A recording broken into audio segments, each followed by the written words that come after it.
I wonder, honestly, like in Ukraine, how they view Donald Trump, and especially in his relationship with Vladimir Putin.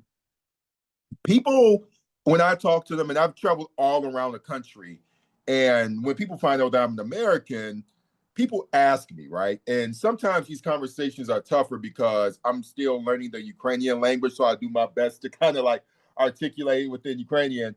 But the word that people constantly say is kompromat, which is compromise. Like a lot of people genuinely feel that Trump is compromised and that they have something on him.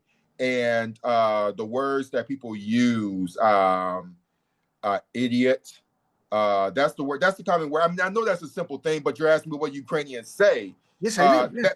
That's what they tell me directly. And a lot of times, this is not even me prompting the conversation. The main thing that people are asking too is, how can Americans, how could they have made such a poor choice? And then that's when it gets complex when I say, well, one, I didn't vote for him.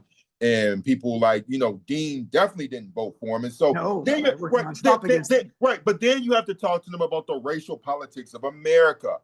And that will give you a deeper understanding. And so the next response would be, I thought that America addressed all these racial issues. And I'm like, Olana, no, Victor. No, that's not true at all. And so for the first time, a lot of Ukrainians are starting to see the cracks in American democracy, and so that's the toughest part for them because they thought that the Americans would never choose such leaders because they thought that we are above it.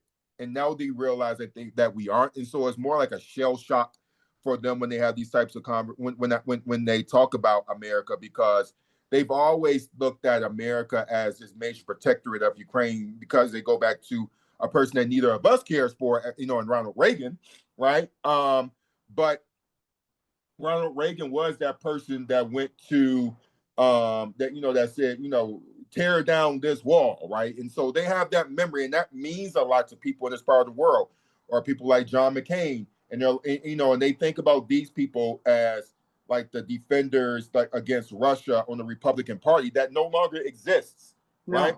Right. Because as much as we don't care for Reagan, this is not even the party of Reagan that we're talking about anymore. And so they don't. And so with the Ukrainians, it's more about we're so shocked by this, and we don't know, like as citizens, how we're supposed to respond. So it's a learning experience for them.